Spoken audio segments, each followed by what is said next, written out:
Era un tranquilo 14 de febrero de 1988, en la calle Pedrosani, 1567, en el barrio de La Florida, en Mar del Plata, Argentina.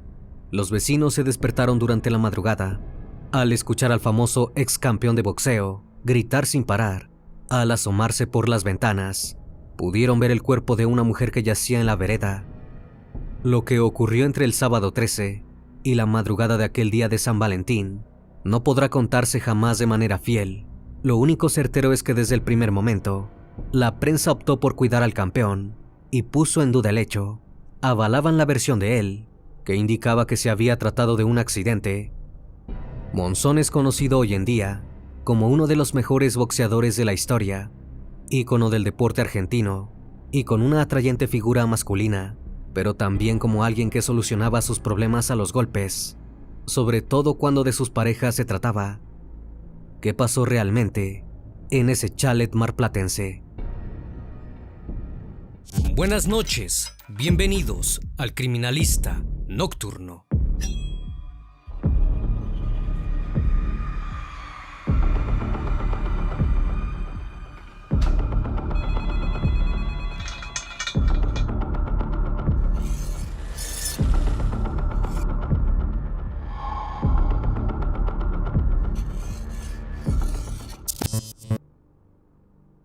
Carlos Roque Monzón nació el 7 de agosto de 1942 en Santa Rosa de Calchines, una comuna del departamento Garay, en la provincia de Santa Fe, Argentina. Fue el quinto hijo de la unión entre Amalia Ledesma y Roque Monzón. Desde antes de su llegada al mundo, la familia ya enfrentaba fuertes problemas económicos. Cuando Carlos tenía 7 años, se mudaron a la ciudad de Santa Fe en busca de mejores oportunidades. Sin embargo, en tercer grado de primaria, Carlos abandonó los estudios para trabajar. Quería ayudar a su familia, no importaba cómo. Empezó siendo lustrabotas en la calle, aprovechando los partidos de fútbol entre Colón y Unión para tener más clientes. En el Club Unión también se enseñaba boxeo, por lo que el pequeño empezó a mostrar un gran interés. Si bien alentaba a Colón, empezó a practicar esa disciplina y rápidamente se volvió muy bueno en ella. Su primer combate como amateur fue el 2 de octubre de 1959 y a partir de entonces no paró. Su último combate como amateur fue el 12 de diciembre de 1962 y solo unos meses después, el 6 de febrero de 1963, hizo su debut como profesional. Se enfrentó a Ramón Montenegro, a quien derrotó por nocaut. A pesar de ser un gran boxeador, Monzón no era muy profesional. Durante los siguientes 2 años sufrió algunas derrotas, pero a partir de 1965 comenzó a escalar con gran rapidez.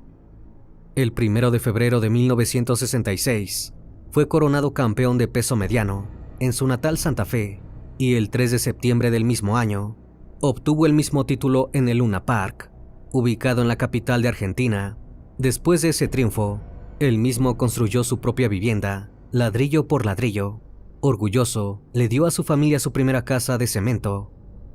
En 1970, se le abrieron las puertas internacionales del boxeo y noqueó al campeón italiano, Nino Benvenuti, en el 12º round. A esa pelea le siguieron 14 defensas de su título contra los grandes boxeadores de la época. Se convirtió en el campeón de peso mundial de peso mediano en 1970 y retuvo el título hasta su retiro en 1977. Finalizó su carrera habiendo perdido tan solo 3 de 100 combates, y aquellos fueron por decisión de los jueces y tuvieron sus merecidas revanchas, las cuales ganó.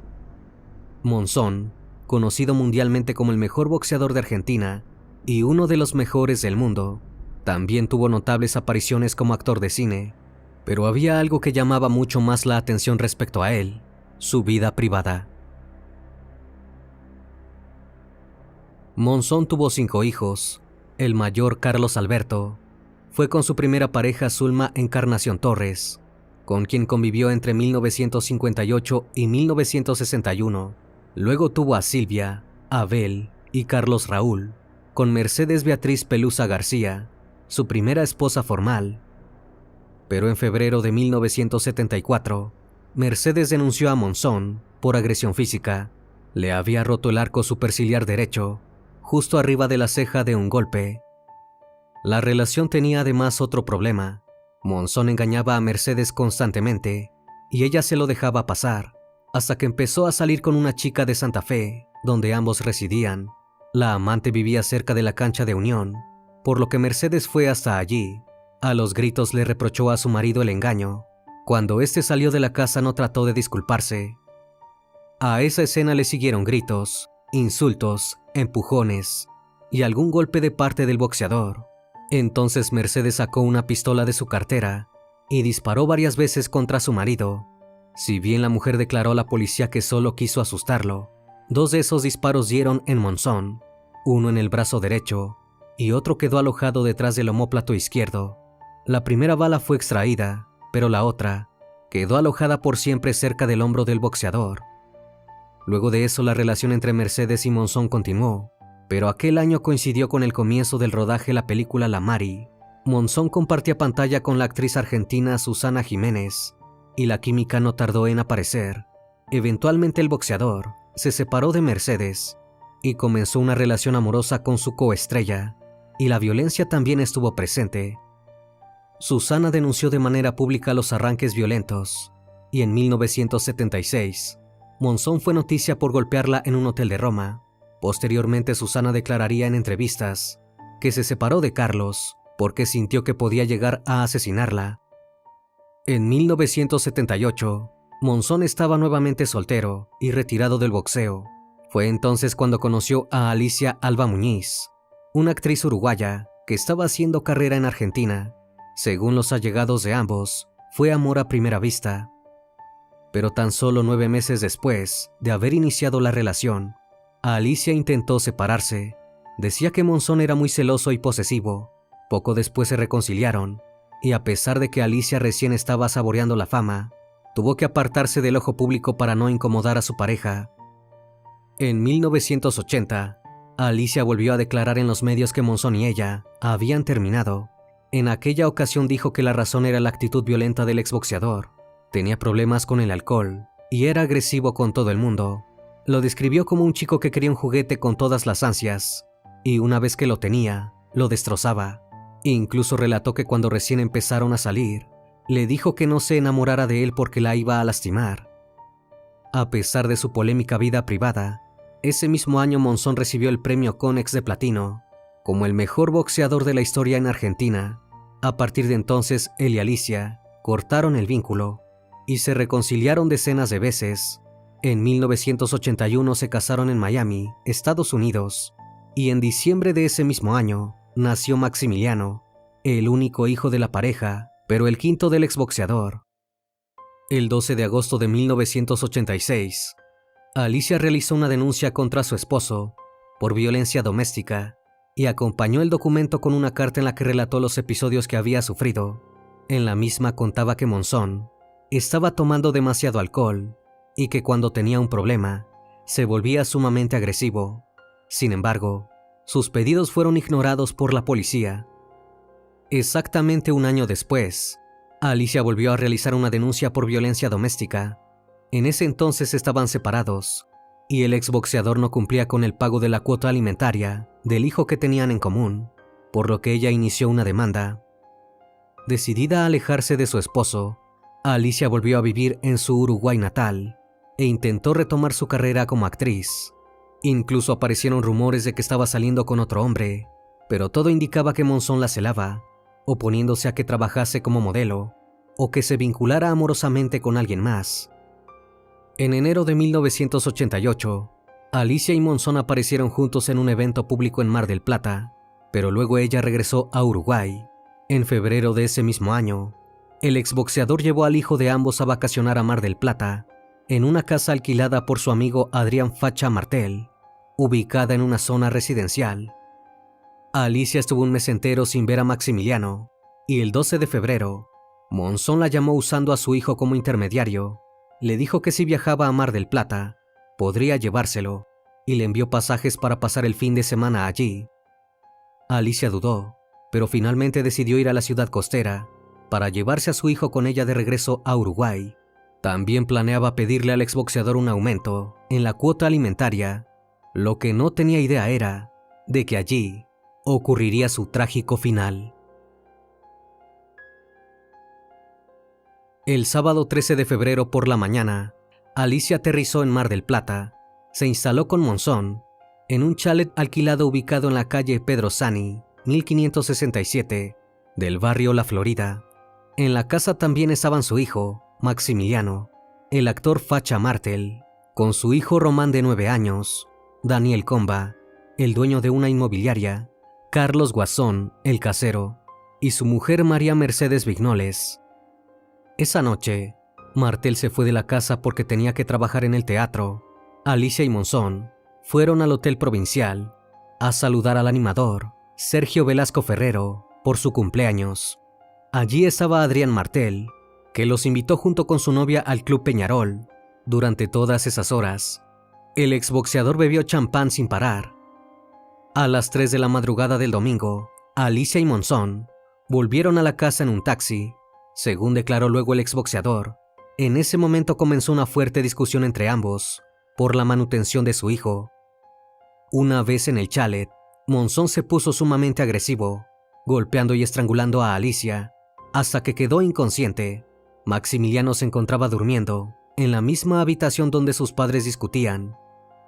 Antes de las 6 de la mañana, el cuerpo de Alicia cayó por el balcón. Acto seguido, Monzón se arrojó también y aterrizó al lado de su esposa.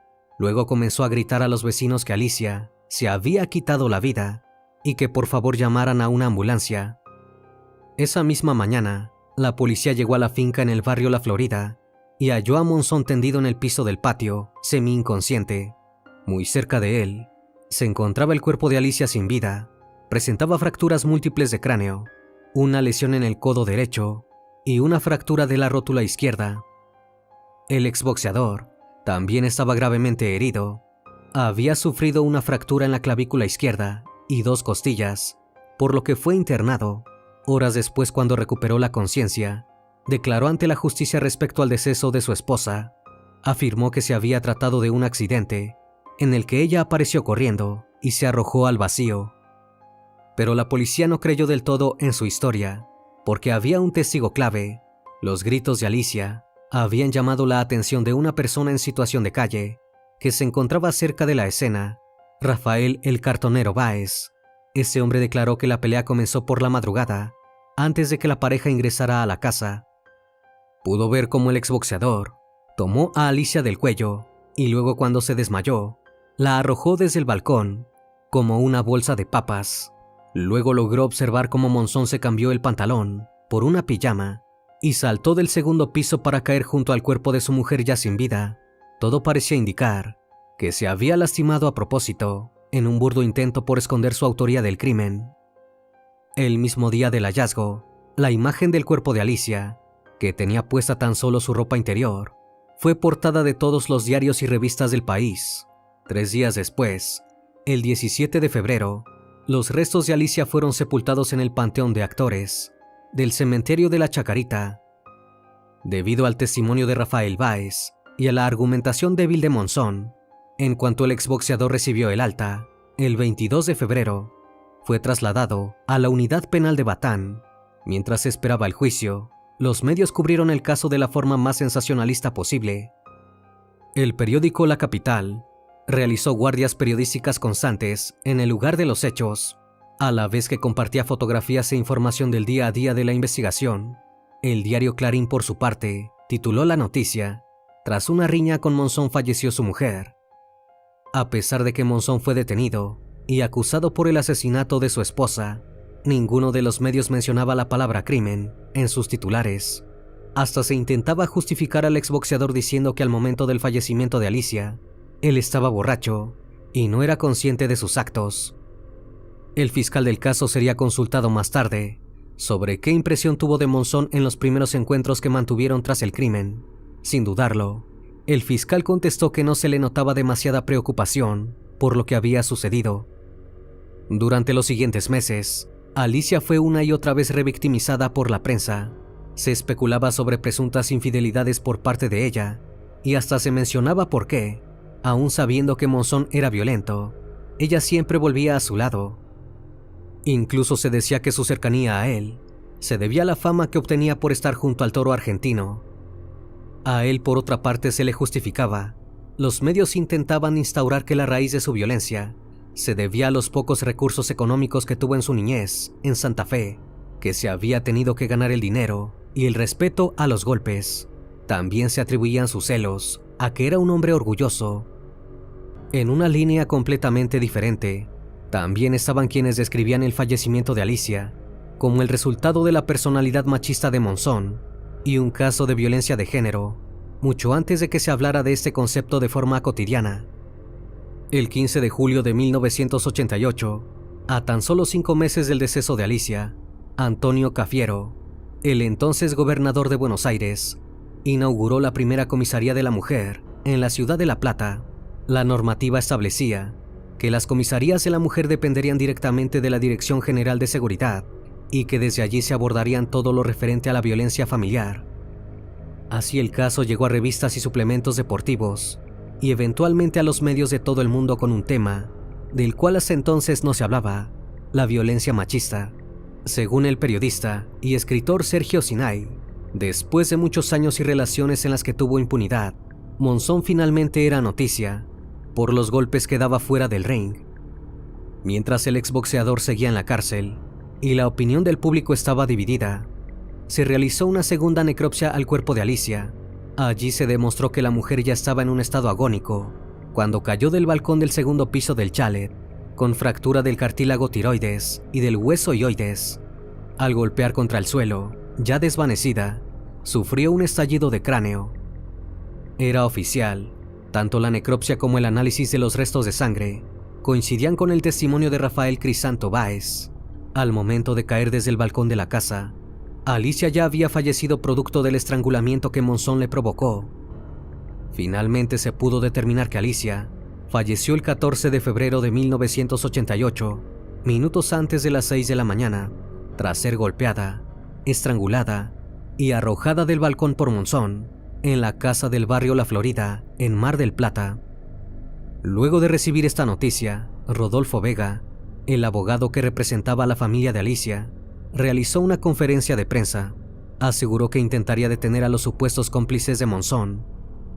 En su primera declaración ante el juez, Jorge Gabriel García Collins, el exboxeador, volvió a afirmar que tanto él como Alicia estaban discutiendo cuando ella se quiso tirar por el balcón.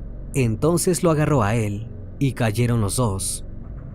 El juicio oficial contra Monzón por el asesinato de su esposa comenzó el 26 de junio de 1989 en Mar del Plata. Aquella instancia fue presidida por una jueza mujer, Alicia Ramos Fondeville, algo que incomodó a Monzón. Durante la primera audiencia, el exboxeador reconoció que golpeaba a sus parejas, pero que a ninguna le había ocurrido nada grave. Luego la jueza le preguntó si quería declarar y el acusado aceptó, pero en vez de hablar sobre el deceso de su esposa, comenzó a narrar toda su vida y sus éxitos. Respecto a Alicia, dijo que había sido una esposa increíble y que ninguna otra mujer podría marcar a fuego su corazón como ella lo hizo durante los años que estuvieron juntos, pero todo eso después del crimen ya era historia. Cuando la jueza le preguntó por el momento en el que le puso las manos en el cuello a Alicia, Monzón negó haberlo hecho, pero las pericias habían sido determinantes. La segunda necropsia ya había probado que Monzón había hecho presión digital sobre el cuello hasta producirle un estado de inconsciencia, para lanzarla luego al vacío con el propósito de asesinarla. El fiscal Carlos Pelliza testificó sobre el primer impacto que tuvo al ver el cuerpo de Alicia aquel domingo 14 de febrero de 1988. Señaló que al ver el cuerpo en el piso debajo de un balcón, uno puede tener margen de pensar en muchas cosas, pero durante la primera inspección, los forenses experimentados se dieron cuenta, casi automáticamente, de que no había sido un accidente, sino un hecho grave y doloso. El juicio también contó con el testimonio de Rafael Crisanto Báez, quien volvió a narrar cómo el acusado tomó a la víctima del cuello y la ahorcó hasta dejarla inconsciente. Luego la arrojó desde el balcón y tuvo tiempo de cambiarse la ropa para más tarde saltar hacia el mismo lugar. La defensa intentó desacreditar este testimonio, alegando que Báez era una persona en situación de calle y que padecía cierto desequilibrio mental, pero lo cierto era que su relato había sido siempre coherente y coincidía con las pericias forenses. Cuando se hizo la reconstrucción del hecho, alrededor de 500 personas llegaron a la calle Pedro Sani, donde se llevó a cabo el juicio. El público era una clara imagen de la división que el caso había generado en la sociedad, mientras que algunas personas le gritaban a Monzón asesino, otras coreaban el clásico canto de aliento argentino, "Dale campeón", pero esa no era la única polémica que el juicio despertaría. Luego de brindar su testimonio, Báez afirmó a los medios haber recibido 3 amenazas. Describió a un señor que se le acercó para advertirle que lo iban a coser a balazos si no desmentía todo. También habló acerca de una mujer rubia que primero le ofreció dinero y que luego le aseguró que era ya un hombre muerto. Por último, hizo referencia al conductor de una camioneta que embistió su coche. Nadie pareció tomar en serio sus palabras, y Báez anunció que cuando apareciera con un tiro en la cabeza, finalmente iban a creerle. Por otro lado, durante el juicio, Monzón admitió que alguna vez había consumido sustancias, y el juez decidió iniciar una investigación paralela a la del homicidio. El actor conocido como el Facha Martel, que alquilaba la casa donde falleció Alicia, fue acusado de narcotraficante. Justo en aquella época, Martel integraba el elenco de la obra que presentaba Alberto Olmedo, el cómico más popular de Argentina. Olmedo había fallecido por accidente el 5 de marzo de 1988, poco después de Alicia, y en la misma ciudad de Mar del Plata. Según los testimonios, cayó del balcón luego de hacer una pirueta en el piso 11 del edificio en el que vivía, pero de repente todo parecía estar conectado.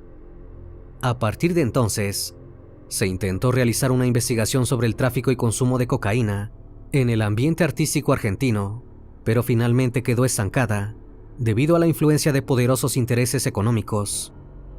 El abogado de la familia de Alicia, que había anunciado la detención de cómplices, declaró temer por la seguridad de Monzón, que seguía detenido en la cárcel de Batán. El letrado expresó que otros reos condenados por narcotráfico podrían atentar contra la vida del exboxeador en caso de que siguiera preso, pero esto no sucedió, y finalmente llegó el momento de la sentencia. El tribunal, integrado por Carlos Pizarro Lastra, Jorge Isaac y Alicia Ramos Fondeville, llevó a cabo un extenso veredicto. Durante el mismo, se destacó que Monzón no era reincidente y por eso podría ser beneficiado con la reducción de la condena si mantenía buena conducta en prisión. Si bien la justicia tuvo en consideración los antecedentes de violencia contra sus exparejas y las denuncias de la propia Alicia, lo cierto es que en ese momento la violencia de género no era considerada un agravante. La ley argentina solo agravaba los asesinatos de personas con las que existía un vínculo matrimonial legal, pero Monzón y Alicia se habían casado en otro país. Además, en ese entonces no existía la figura del feminicidio. El tribunal tampoco tomó como agravante su condición de boxeador, pero sí consideró como atenuante que había sido un niño criado en un contexto de violencia y que vivió en un hogar muy humilde. El 3 de julio de 1989, el tribunal consideró que el delito de homicidio simple estaba probado. El juez a cargo de la causa, Jorge Simón Isaac, concluyó que Monzón obró con plena conciencia de la criminalidad de su actuar, aunque sostuvo que hubo algunos atenuantes. Por ejemplo, el hecho que el crimen no fue planificado ni a sangre fría, sino más bien con emoción violenta y bajo los efectos del alcohol, ya que el exboxeador había empezado a consumir cerveza desde el atardecer del sábado 13 de febrero. Finalmente, Monzón fue condenado a 11 años de prisión y a pagar una indemnización de $5,000 a la familia de la víctima. Monzón debería haber estado tras las rejas hasta el 13 de febrero de 1999, pero solo cumplió 5 años de condena. Estuvo preso, primero en el penal de Batán, cerca de Mar del Plata, luego en el de Junín, y finalmente en el de Las Flores, en la ciudad de Santa Fe. Maximiliano, hijo de él y Alicia, quedó bajo la custodia de sus abuelos maternos. En 1994, tras haber cumplido tan solo 2/3 de su pena, Monzón fue beneficiado con salidas transitorias para trabajar. Enseñaba boxeo en el gimnasio de la Unión de Empleados Civiles, en la ciudad de Santa Fe. El 8 de enero de 1995, se encontraba manejando de regreso a la cárcel de Las Flores. Tras una de esas salidas, cruzó el paraje Los Cerrillos de la Ruta Provincial 1 al noroeste de Santa Rosa de Calchines, a una velocidad de casi 140 km por hora.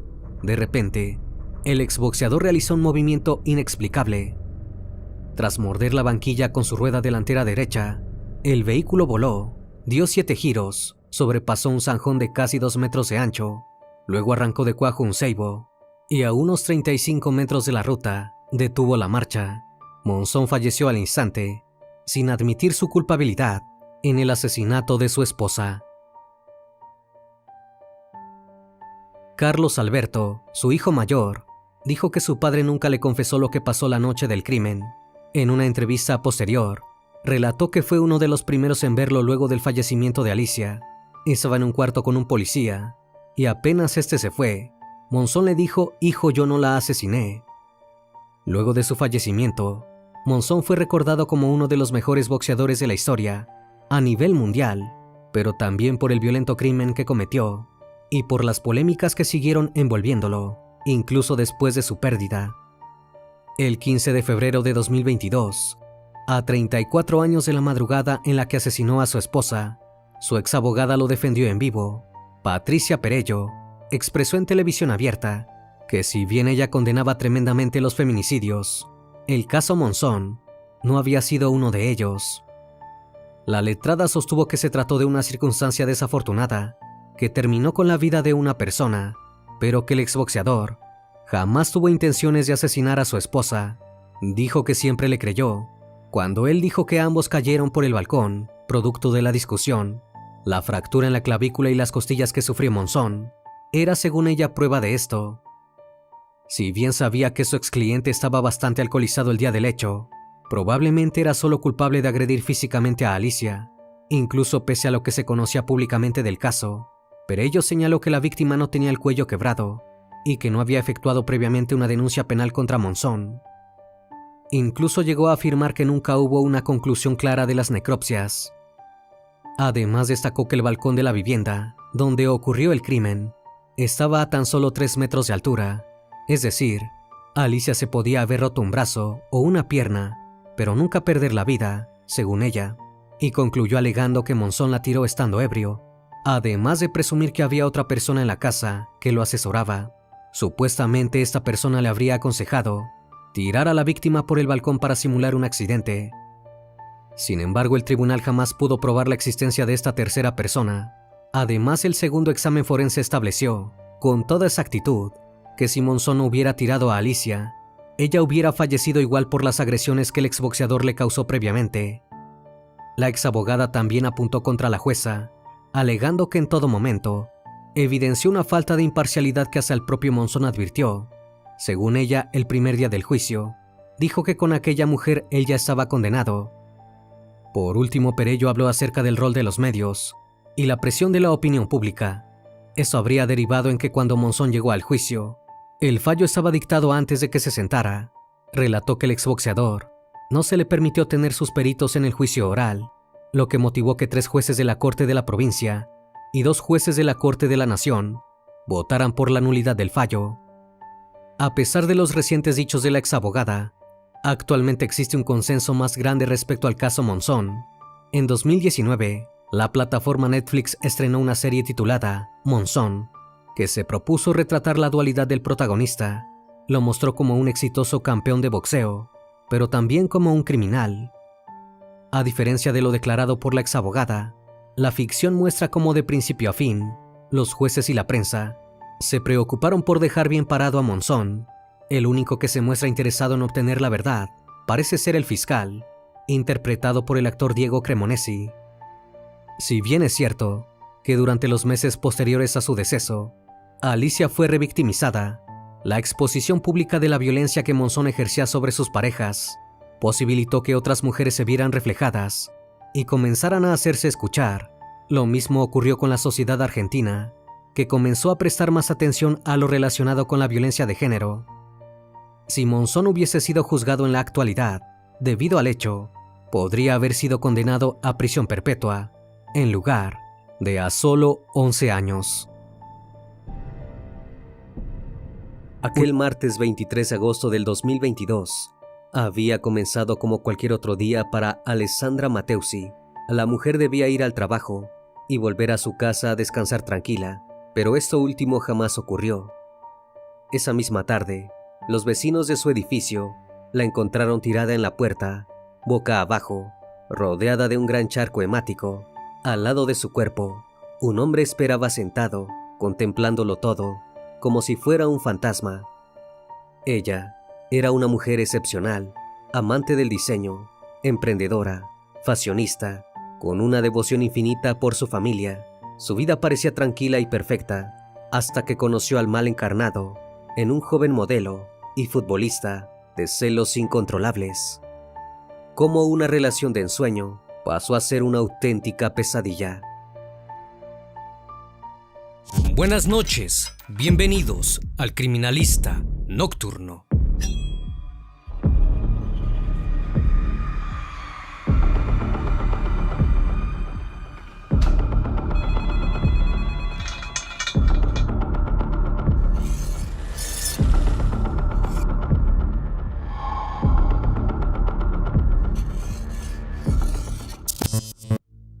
Alessandra Matteusi nació el 20 de diciembre de 1965 en la ciudad de Bolonia, al norte de Italia. La información disponible sobre su infancia y su vida personal es realmente escasa y difícil de hallar, aun cuando la prensa hizo una gran cobertura de su trágico final. Se sabe que era hija de una mujer llamada Maria Bartolini y que tenía una relación muy cercana con su hermana menor, Stefania Matteusi. Estas dos mujeres son su única familia conocida. Lo poco que la prensa pudo saber de Alessandra fue lo que ella misma dejaba ver a través de sus redes sociales, donde se mostraba como una mujer amante de la moda y también de los viajes, especialmente de las playas. En sus publicaciones, se mostraba pasándola siempre bien, rodeada de amigos, junto a su hermana y su madre, o con su inseparable mascota, un perro llamado Benny. Nunca tuvo hijos, y no hay fuentes certeras con respecto a matrimonios o exparejas, antes de la que la llevó letalmente a la fama. Desde muy joven, Alessandra llamaba la atención a donde iba, con su impresionante figura. Era alta, delgada, y tenía una larga cabellera rubia, que robaba todas las miradas. Gracias a su buen gusto y al cuidado que le dedicaba a su cuerpo, supo tener mucho éxito en el mundo del modelaje. Cuando se hizo un poco mayor, Alessandra cambió ligeramente de rubro y se entregó con pasión al mundo del diseño de moda.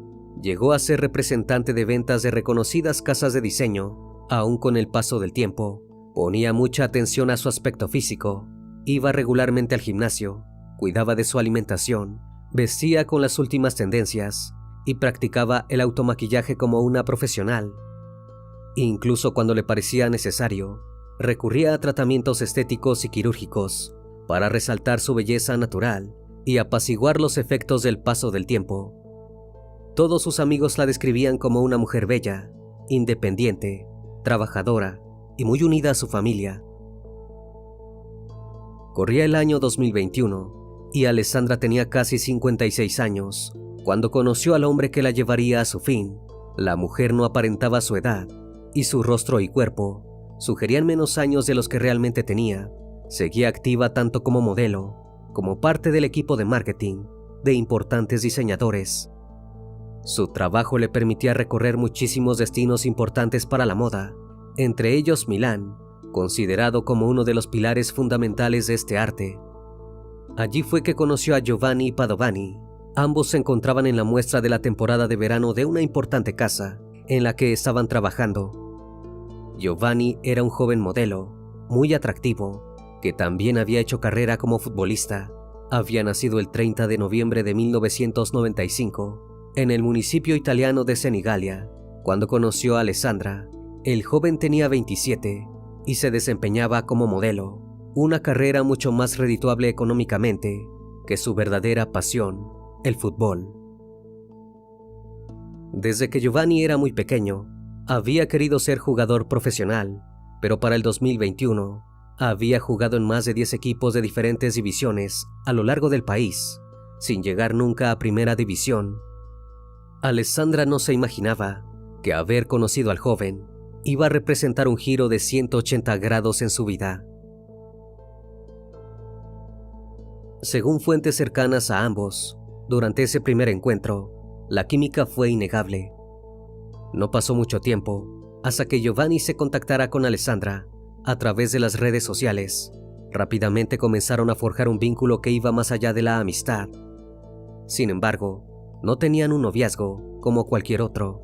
Establecieron una relación abierta, pues ambos se resistían a someterse al compromiso tradicional y a las formalidades. Además, la distancia entre ambos, forzada por sus trabajos, no facilitaba una relación convencional. Al principio, solo se comunicaban a través de mensajes y llamados telefónicos, pues Giovanni había sido contratado como defensor del Club San Cataldese de Sicilia, de la División D, mientras que Alessandra continuaba viviendo en Bolonia, pero poco tiempo después, los encuentros físicos comenzaron a hacerse mucho más frecuentes. Pese a las casi 3 décadas que los separaban, la pareja logró vencer los prejuicios sociales y se dejaba ver en público compartiendo momentos de alegría y diversión, rodeados de amigos o solos. Siempre disfrutaban de la compañía del otro, sin prestar atención a lo que otros opinaran sobre su relación. A Giovanni le encantaba la fama y el mundo del espectáculo, por lo que era habitual verlo posando junto a Alessandra en selfies, que los mostraban yendo de compras o saliendo a disfrutar de clubes nocturnos. Aunque la relación tomó por sorpresa a las familias y los círculos sociales de ambos, todos estaban felices por ellos, sobre todo los allegados a Alessandra.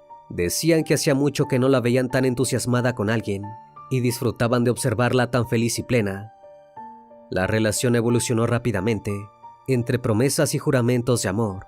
En algún punto de la historia, que no está del todo claro, Giovanni prácticamente se mudó a la casa de Alessandra en Bolonia. Todo parecía color de rosas, pero no duraría así demasiado tiempo. Pocos meses pasaron antes de que la ilusión original de Alessandra se rompiera. Según el testimonio de vecinos y allegados a la mujer, la convivencia entre los novios se tornó muy violenta sin razón aparente. La pareja protagonizaba fuertes peleas que se escuchaban en todo el edificio. Durante estas riñas, Giovanni no escatimaba en insultos y hasta golpes a las paredes y los muebles de la residencia, pero a pesar de que Alessandra sabía que todo eso estaba mal, luego de algunos días aceptaba reconciliarse con el arrepentido maltratador. Giovanni se tornó posesivo y controlador. Alrededor de este tiempo, obtuvo las contraseñas de las redes sociales y los correos electrónicos de Alessandra. Según los amigos de la modelo, Padovani la obligaba constantemente a realizar videollamadas para comprobar en dónde y con quién estaba, ya que sus celos extremos lo volvían altamente desconfiado y volátil. Con tal de no hacer enojar al novio que tanto amaba, Alessandra dominaba su fuerte personalidad y aceptaba las exigencias del joven. Pero nada de esto parecía suficiente para el futbolista. En noviembre de 2021, Giovanni contrató a un investigador privado para que siguiera a su novia a donde fuera. Sin embargo, el hombre desistió del encargo por considerar que muchas de las peticiones que hacía Giovanni eran absurdas y rayaban en lo obsesivo. Fue una de las principales señales de que esto ya no era solo un noviazgo tóxico, sino una situación que se había tornado extrema.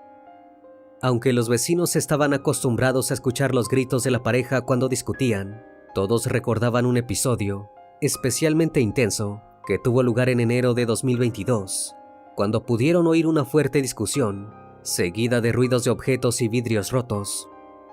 Todo parecía indicar que después de eso, Alessandra habría dicho basta.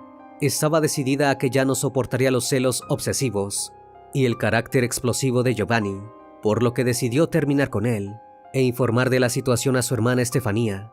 Ella le dio su apoyo y se puso a disposición para cualquier cosa que pudiera necesitar.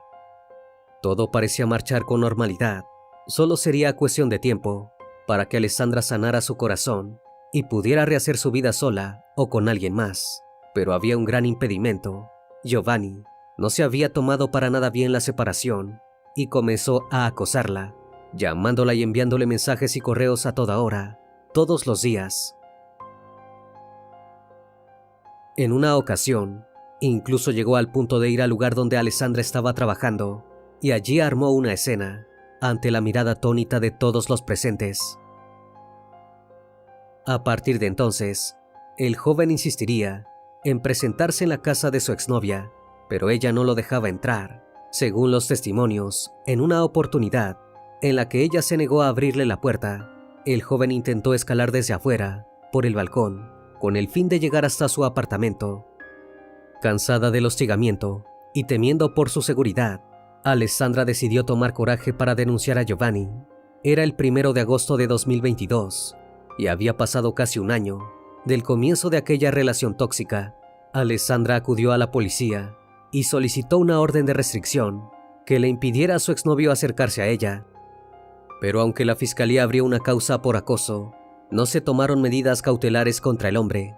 Pocos sabían esas autoridades negligentes que estaban poniéndole el último clavo al ataúd de Alessandra Matteusi.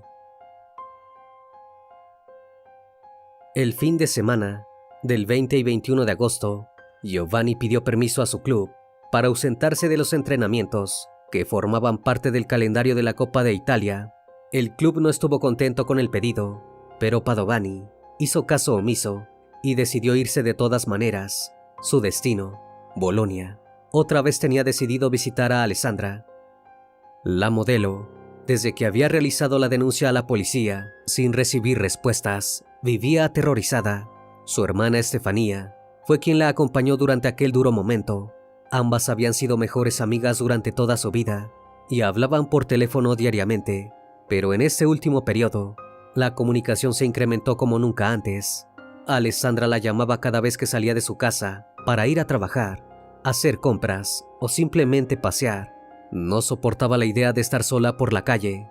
Tenía miedo de que Giovanni se le apareciera otra vez. Aquello no era paranoia. Alessandra tenía razón en su horrible presentimiento.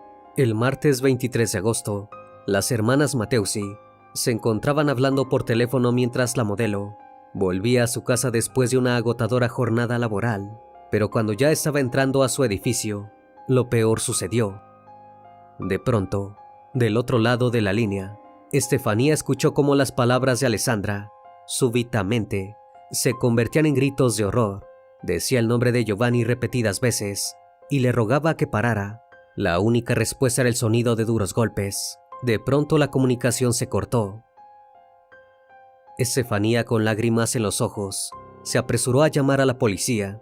Les dio la dirección de Alessandra y luego ella misma corrió a su auto para conducir los 30 kilómetros que la separaban de su hermana.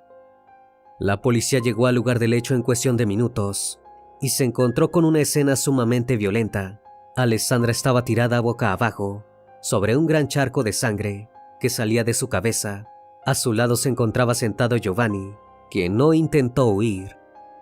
Al principio, lo único que decía el joven era que estaba muy celoso de Alessandra, pero al cabo de pocos minutos, admitió a los agentes que él era quien la había atacado brutalmente.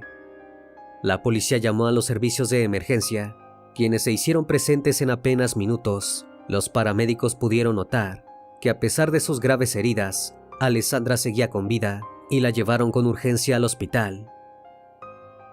¿Pero qué había pasado exactamente? De acuerdo con los registros judiciales, Giovanni, quien estaba esperando a Alessandra en la puerta de su casa, la golpeó con un martillo y luego la atacó con un bate de béisbol. También le dio varias patadas a su cuerpo, que ya había caído al suelo. Era tal su deseo de venganza que tomó un banco de metal y también la agredió con él.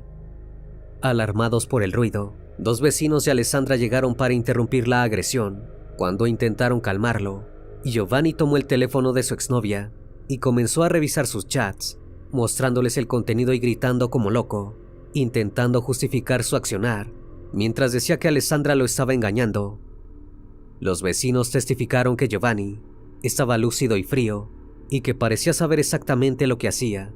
Entre ambos hombres pudieron reducirlo mientras esperaban a que llegara la policía.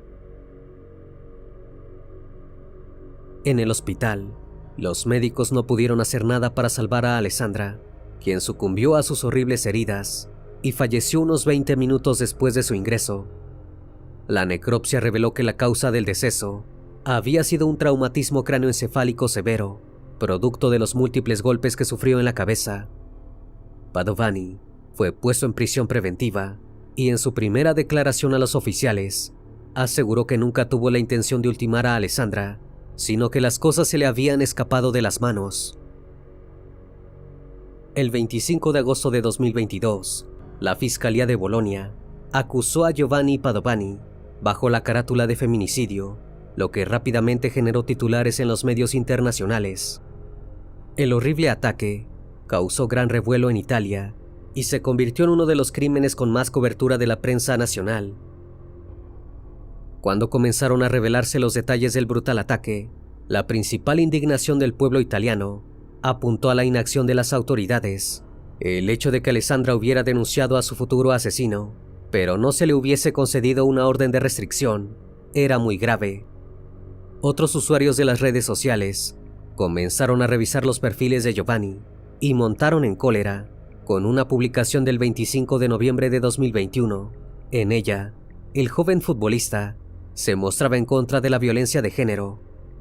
Estefanía, la hermana de la víctima, se convirtió en protagonista de esta etapa mediática del caso. Declaró a los periodistas que temía que Giovanni quedara en libertad y fuera tras ella y su familia. A su vez, la mujer expresó su malestar porque Alessandra estaba siendo revictimizada en los medios y las redes sociales, donde la atacaban y la culpaban por haberse puesto en una situación que condujo a su trágico desenlace.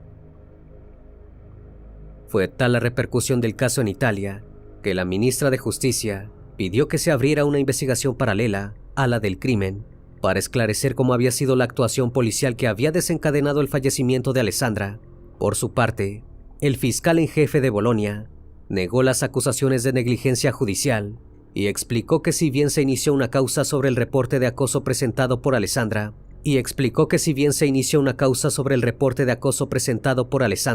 no mencionaba situaciones concretas de riesgo de violencia, sino solamente conductas típicas de un acosador, molesto pero inofensivo. Estas declaraciones enfurecieron aún más a los allegados de la víctima, que conocían toda la situación y sabían que Alessandra había ido a denunciar porque tenía miedo. El investigador privado, que había sido contratado por Giovanni en 2021, se enteró del brutal crimen a través de la prensa y quiso prestar declaración. Comentó que Giovanni lo llamaba insistentemente para pedirle que vigilara a Alessandra. El joven lo contactaba a diario, entre 10 y 15 veces, incluso de noche, esperando que le diera información en tiempo real sobre los movimientos de Alessandra.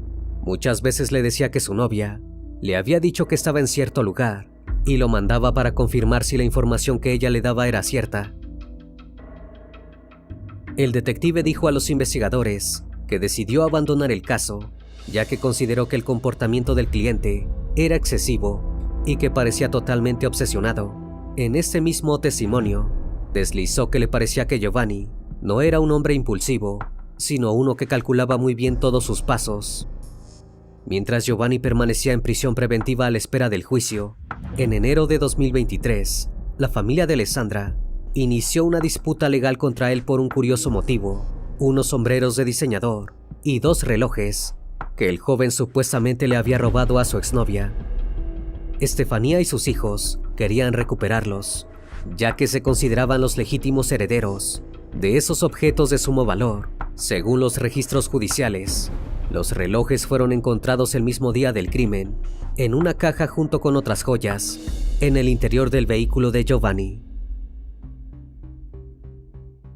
La primera audiencia del caso fue celebrada el 3 de mayo de 2023. Giovanni Padovani, de 28 años, fue acusado de homicidio agravado por premeditación, acoso, motivos frívolos y vínculo afectivo, es decir, feminicidio.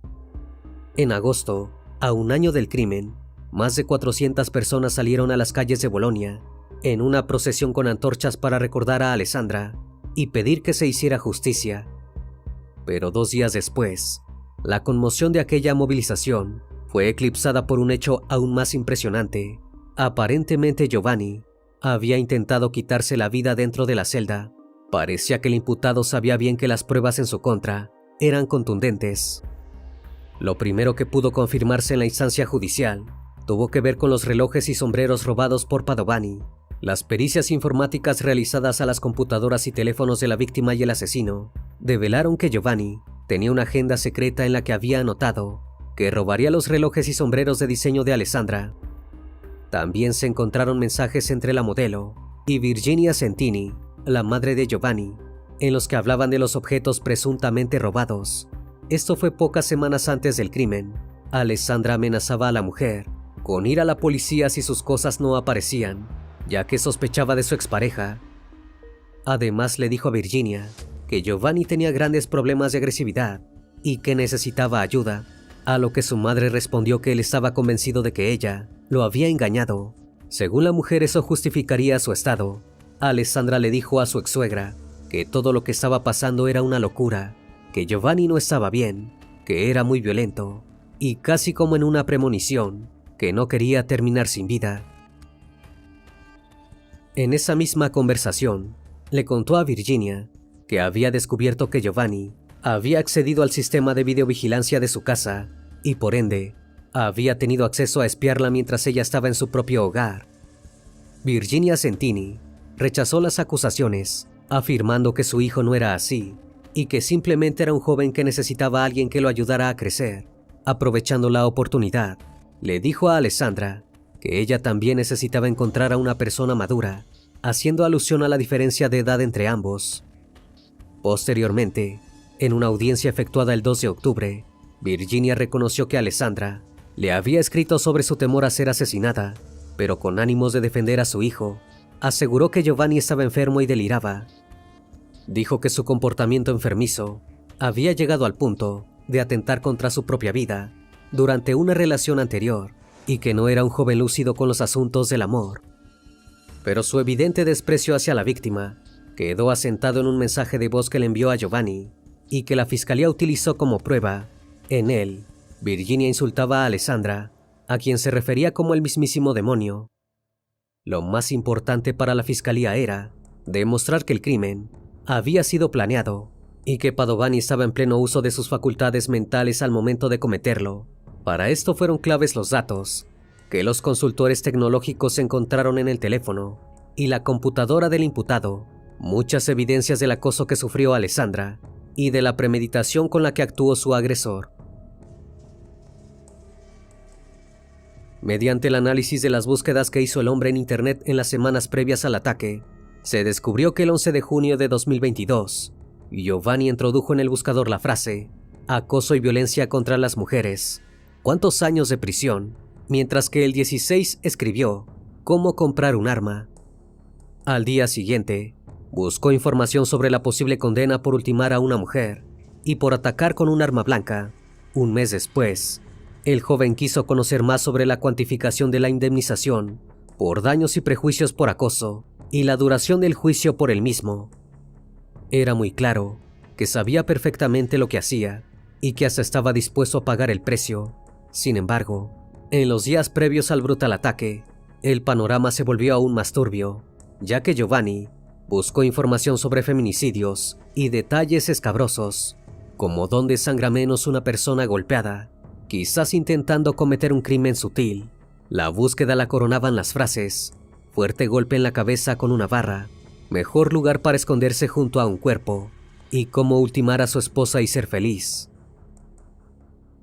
Pero si esto fuera poco, el joven futbolista se incriminaba también en su agenda secreta. En ella, los investigadores encontraron una carta fechada el 2 de julio de 2022, en la cual Giovanni declaraba que por amor a una mujer había perdido toda su dignidad, su orgullo y su honor. Afirmaba que Alessandra lo había manipulado y que aunque lo tildaran de loco por haberle quitado la vida, y a pesar de que seguramente iría a prisión, al menos la policía sabría que tenía un gran motivo para hacerlo. Ella lo había dañado. La última prueba presentada por la fiscalía fue que la madrugada del 20 de agosto, días antes del crimen, Giovanni hizo una lista de materiales necesarios para llevar a cabo su sangriento plan: cintas, cuerdas, un bate, un martillo y un par de esposas. La fase final del juicio tuvo lugar en 2024 y con todos los testimonios y pruebas presentados por la fiscalía, el veredicto parecía ser obvio, pero Giovanni Padovani aún no había perdido. Todavía faltaba su defensa. Los abogados del joven solicitaron que se le hicieran exámenes psiquiátricos con la intención de establecer que su cliente sufría de graves problemas mentales y que no debía ser condenado porque era insano. Además, Giovanni mismo testificó e insistió en que no se encontraba en plenas facultades mentales cuando hirió a Alessandra, porque según sus propias palabras, una persona que está bien no le quita la vida a otro ser humano. Dijo que estaba viviendo una pesadilla y que cuando no se ven las cosas con claridad, se cometen actos irreparables como los que él cometió. Y si bien las pericias psicológicas arrojaron que el estado de Padovani era ciertamente inestable, lo declararon lúcido. El hombre podía discernir entre el bien y el mal. Fue por esto que el 12 de febrero del 2024, el Tribunal de Primera Instancia de Bolonia declaró a Giovanni Padovani, de 28 años, culpable del asesinato de Alessandra Matteusi, de 56, con los agravantes de acoso, vínculo afectivo, motivos abyectos y premeditación. Fue condenado a cadena perpetua. Además, se le ordenó pagar una indemnización de 100.000 euros a la madre y la hermana de Alessandra, así como 10.000 euros a sus dos sobrinos y otros 5.000 euros a las demás partes civiles involucradas. El juez a cargo del caso señaló que Giovanni había actuado motivado únicamente por una irrefrenable sed de venganza y que había premeditado el crimen con puntilloso detalle, animado por un delirio imparable de celos. El inestable joven fue incapaz de aceptar serenamente la aparición de acontecimientos adversos pero cotidianos, como la ruptura de una relación. Tras escuchar el veredicto, Estefanía, quien había asistido todos los días al juicio con sus hijos, afirmó ante la prensa que en esa historia todos habían resultado derrotados y que la verdadera justicia hubiera sido que su hermana estuviera junto a ellos y no en una urna. Volvió a señalar a Giovanni como único responsable y resaltó que estaba en sus plenas facultades mentales cuando la atacó y que actuó con premeditación. También difundió haber presentado demandas por injurias y calumnias a personas que habían difamado a Alessandra. Ese accionar llevó a juicio a 4 imputados. Entre ellas, destacaba la denuncia presentada contra una psicóloga que entre diciembre de 2023 y en enero de 2024 publicó una serie de videos en redes sociales vistos por miles de usuarios, en los cuales defendía a Giovanni y culpaba a Alessandra de lo sucedido, pero a la fecha de la grabación de este video, aún no hay noticias sobre la resolución de aquello. El veredicto del caso Matteusi Padovani tocó la fibra más sensible de los italianos y reavivó el debate público sobre temas importantes para la sociedad, como la violencia de género, el acoso, los riesgos de los problemas de salud mental no atendidos y las debilidades institucionales para garantizar la atención y la debida protección de las víctimas. La culpabilidad probada de Giovanni les dio un respiro como sociedad. Por lo menos ahora sabían que había un asesino tras las rejas, pero lo cierto es que el pueblo italiano permanece atento, pues nunca se sabe cuándo un brutal crimen como este puede azotar otra vez las tranquilas calles. Lo único seguro es que la familia de Alessandra sigue luchando por reponerse luego del truculento crimen que irrumpió en sus vidas como un huracán, destrozándolo sin remedio. Alessandra Matteusi es recordada como una mujer plena, feliz, profesional e independiente, una hermana y tía amorosa que se fue de la tierra antes de tiempo, a manos de un hombre que no pudo controlar sus enfermizos celos, y un accionar policial que no fue lo suficientemente rápido como para detener la tragedia. Actualmente Giovanni Padovani permanece en prisión. Hoy tiene 29 años y aún le queda mucha vida por delante para reflexionar sobre el daño que ha hecho y que jamás podrá reparar.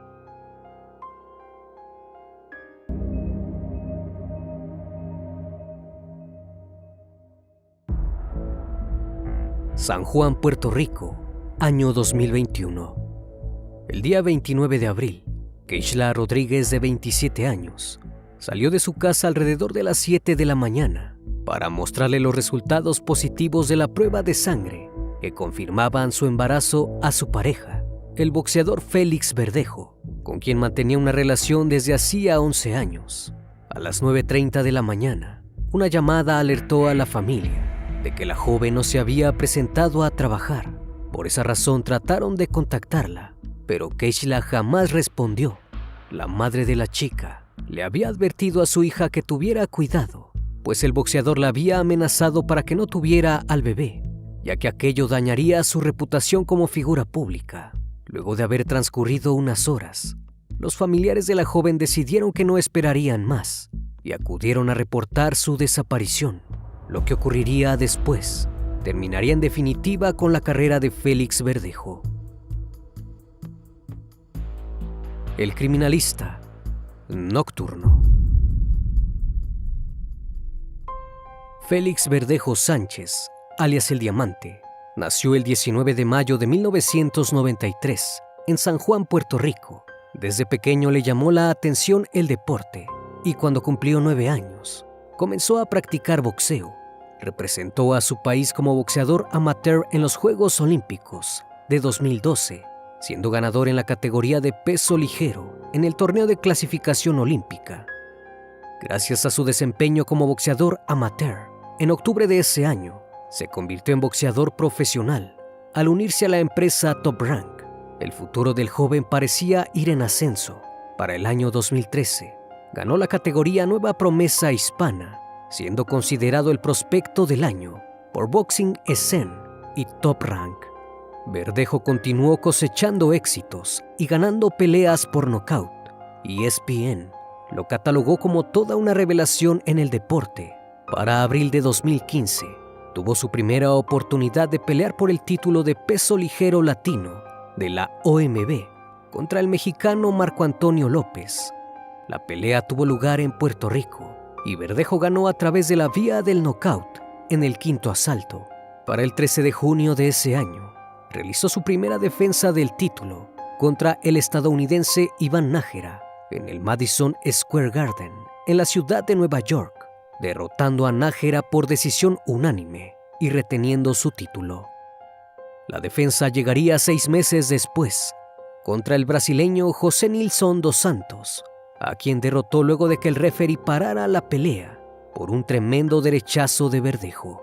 Ya para 2016, peleó contra el brasileño William Silva en una pelea televisada por HBO, obteniendo la victoria por decisión unánime luego de 10 asaltos. 2 meses después, el boxeador volvió a hacer su aparición en el Coliseo Roberto Clemente, peleando esta vez contra el mexicano José Luis Rodríguez, quien llevaba una racha de 4 victorias consecutivas. Luego del combate, Félix ganó nuevamente por decisión unánime, lo que le garantizó su regreso a HBO en el Madison Square Garden. Para ese entonces, la Asociación Mundial de Boxeo y la Organización Mundial de Boxeo lo clasificó en el puesto número 3 de los mejores boxeadores en su categoría. La carrera de Félix Verdejo iba en ascenso, cosechando éxito tras éxito. El 11 de junio de 2016, derrotó en el quinto round al mexicano Juan José Martínez, quien había ganado 6 peleas consecutivas.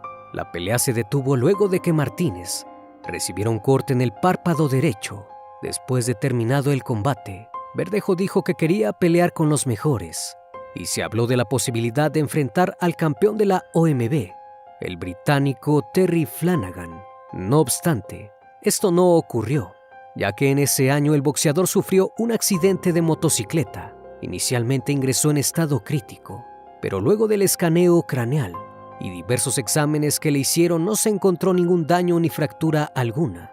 Todo resultó en laceraciones en el cuerpo, hinchazón del lado izquierdo de la boca, la frente y el pómulo, por lo que días después fue dado de alta. Para 2017, regresó al ring para pelear en su natal Puerto Rico contra Oliver Flores en el Coliseo Roberto Clemente, resultando ganador. Con esta victoria consiguió la oportunidad de pelear por el título de peso ligero de la OMB. Aquel año estuvo inactivo y para enero de 2018, Verdejo sufrió su primera derrota como profesional a manos del mexicano Antonio Lozada Jr. Luego de que aquella pelea, el boxeador volvió a estar inactivo durante 8 meses, hasta su regreso en el mes de noviembre, saliendo ganador en el segundo round contra el mexicano Yardeli Armenta Cruz.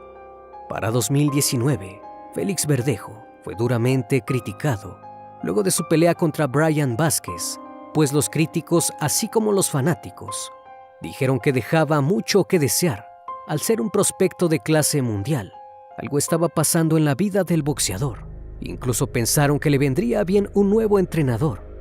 A pesar de este cambio, y luego de su pelea contra Manuel Rey Rojas, donde resultó victorioso, los críticos no quedaron impresionados con su desempeño, considerando que no tenía el mismo nivel en su carrera profesional.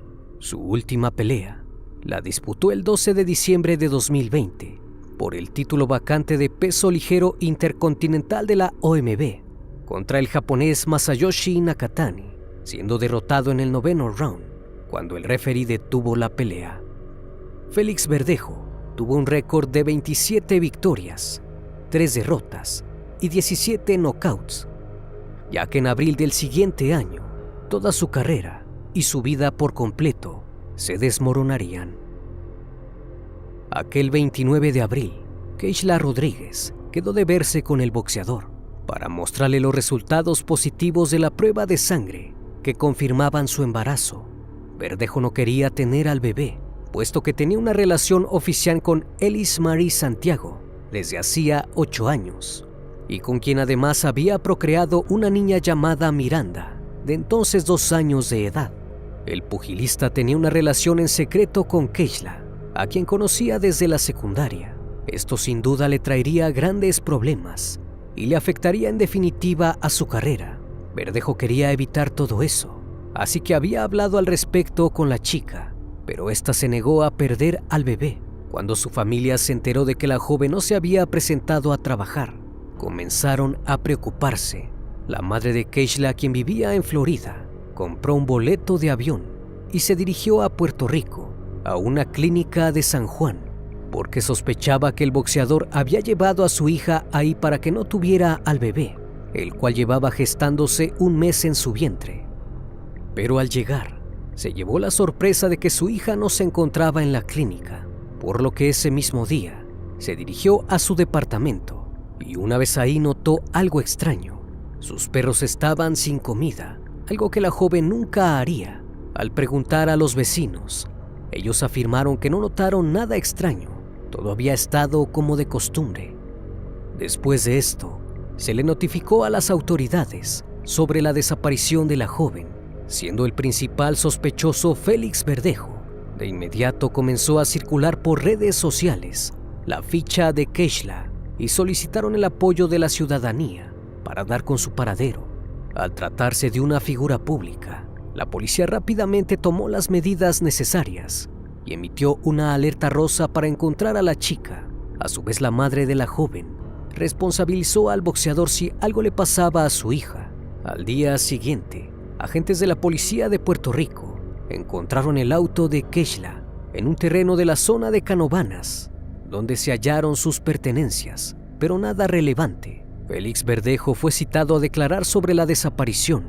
Horas después, el boxeador se presentó en el Centro de Investigaciones Criminales de San Juan para rendir su declaración. No obstante, no se logró obtener ningún dato relevante, porque Verdejo aseguró que no sabía nada de ella. Ya por la noche, los agentes del FBI obtuvieron los datos de las llamadas del celular entre Keishla y Verdejo y establecieron la localización del móvil de la chica. El análisis de dichos teléfonos arrojó que en horas de la mañana de ese jueves, los móviles asociados con la joven y Verdejo estuvieron conectados en varias torres de comunicación celular, localizadas muy cerca unas de otras. Los archivos de las llamadas confirmaron varias comunicaciones entre Verdejo y Keishla, no solo el día de su desaparición, sino el día anterior. La evaluación identificó varias llamadas y mensajes de texto entre las partes, que mantenían una relación sentimental. Para ese momento, el boxeador ya era considerado el principal sospechoso de la desaparición de la mujer. Incluso le solicitaron a su pareja, Elis Santiago, acudiera a la jefatura a declarar. Ella dijo que tenía conocimiento de la relación que Verdejo tenía con Keishla, pues habían discutido varias veces por los mensajes que ellos se mandaban, pero aseguró no tener nada que ver con el caso, ni saber dónde se encontraba. A la mañana siguiente, 1 de mayo, aún no se tenía conocimiento del paradero de la joven, pero pasando el mediodía, cerca de las 2 de la tarde, la policía informó el hallazgo del cuerpo de una mujer sin vida en la laguna de San José, cerca del puente Teodoro Moscoso. Alrededor de las 6 de la tarde, las autoridades retiraron el cuerpo hallado en el lago y fue trasladado al Instituto de Ciencias Forenses. La familia de la chica fue notificada del hallazgo y solicitaron su presencia para el reconocimiento del cuerpo. La víctima fue descrita con cabello rubio y ropa tipo uniforme en color azul. Una de las señas características del reconocimiento fue el tatuaje de diamante que Keishla se había hecho en la espalda en honor al boxeador. A pesar de ello, aún había que confirmar a través del ADN que efectivamente se tratara de la chica. Ya en la madrugada, las autoridades llegaron a la residencia de la madre de Félix Verdejo, en Caimito, para incautar la camioneta Dodge Durango negra perteneciente al boxeador, porque se tenía la certeza que era el vehículo usado para transportar el cuerpo de la joven. A la mañana siguiente, el Instituto de Ciencias Forenses confirmó que el cuerpo efectivamente pertenecía a la joven desaparecida Keishla Rodríguez. La identificación se dio mediante el análisis y comparación de placas dentales, pero aquel hallazgo se logró gracias a que un sujeto llamado Luis Antonio Cádiz Martínez se presentó ante las autoridades del gobierno federal para declarar que había participado en el asesinato de la chica junto a Félix Verdejo. Fue entonces que se conoció el móvil del crimen. Antonio Cádiz, que se dedicaba a lavar autos en el complejo de vivienda pública y que llevaba tiempo de conocer a Verdejo, dijo a los investigadores que el día 27 de abril el boxeador lo contactó y le solicitó ayuda para terminar con el embarazo de la víctima y a cambio recibiría una buena compensación económica. El día de los hechos, el 29 de abril, Verdejo había acordado de verse con Keishla un día anterior, cerca de la zona metropolitana no muy lejos de la vivienda de la joven, en el residencial Villa Esperanza. El boxeador y su cómplice condujeron hasta el punto de encuentro en su Dodge Durango, mientras que la chica llevaba su auto Kia Forte. Al llegar, la joven se bajó de su vehículo y subió a la camioneta de Verdejo. Cádiz Martínez relató que tras una conversación, comenzó el mortal ataque contra ella. El boxeador le propinó un fuerte golpe a Keishla, provocando que quedara inconsciente. Posterior a eso, sacó una jeringa llena de sustancias ilícitas y se la inyectó a la chica. Después el boxeador y Martínez procedieron a amarrar a la víctima de los pies y manos con un cable. Asimismo le ataron un gran bloque de cemento. Una vez hecho esto, Cádiz Martínez tomó las llaves de la víctima y salió de la camioneta para conducir el auto de ella que estaba a unos cuantos metros. Verdejo y su cómplice condujeron los dos vehículos hasta el puente Teodoro Moscoso, que se extiende por la laguna de San José, entre San Juan y Carolina. Dieron algunas vueltas por el lugar para cerciorarse de que nadie los viera. Esperaron un momento y cuando se aseguraron de ello, sacaron a la víctima de la camioneta y la aventaron por el puente hacia la laguna. Mientras la chica iba cayendo, Verdejo sacó un arma y le disparó en 2 ocasiones, pero en ninguna logró darle. Para finalizar el plan, abandonaron el auto y se marcharon. La necropsia al cuerpo indicó que la mujer aún estaba viva mientras se precipitaba al agua, siendo la causa del deceso asfixia por inmersión. Personal del Instituto de Ciencias Forenses examinó el área sobre la laguna San José y lograron encontrar sangre en el puente Teodoro Moscoso, que podría ser de Keishla, incluido un casquillo que fue recuperado en el lugar. Además de eso, los investigadores lograron recuperar las imágenes de las cámaras de vigilancia del puente, donde fue arrojada la joven, donde claramente muestran una camioneta similar a la del boxeador, a eso de las 8:29 de la mañana, aparcando en el carril de emergencia del puente, algo que respalda la declaración de Cádiz Martínez.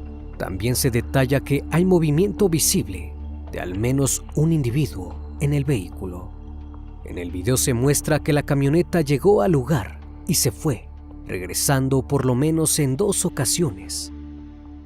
Imágenes de cámaras de vigilancia en el puente de Teodoro Moscoso, comunicaciones telefónicas, y la confesión de su colaborador son solo parte de la evidencia con la que cuentan las autoridades federales en Puerto Rico para sostener las acusaciones contra el boxeador Félix Verdejo y Cadis Martínez por los hechos que desencadenaron en el asesinato de Keishla Rodríguez Ortiz. Luego de la confirmación de los restos de la chica desaparecida, Félix Verdejo acudió aquel domingo 2 de mayo por la noche para entregarse a las autoridades, luego de que éstas le dieran una hora para acudir al Tribunal Federal. Verdejo y su cómplice están acusados de asesinato, robo de vehículo, rapto, asesinato de un niño no nacido y otro por uso de arma de fuego.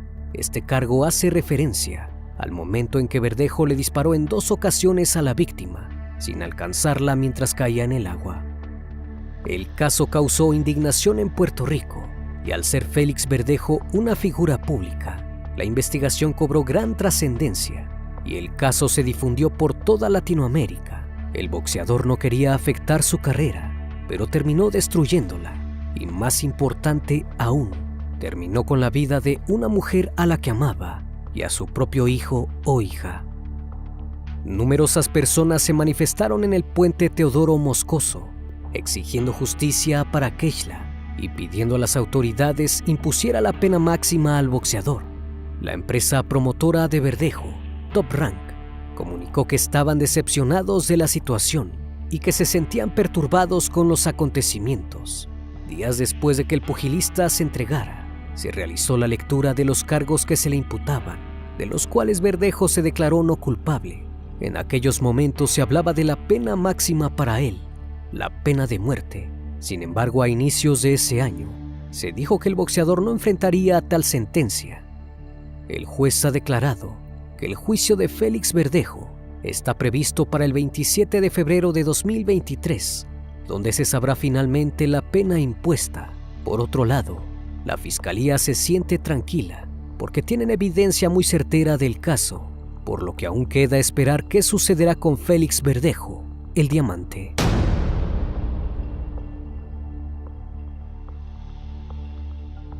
Una vez más, estimado público, agradezco su compañía. Gracias por brindar un espacio de su tiempo para conocer un caso más de este canal. Si aún no estás suscrito, te hago la cordial invitación a que lo hagas y formes parte de esta gran comunidad. Esto es El Criminalista Nocturno. Hasta la próxima emisión. Buenas noches.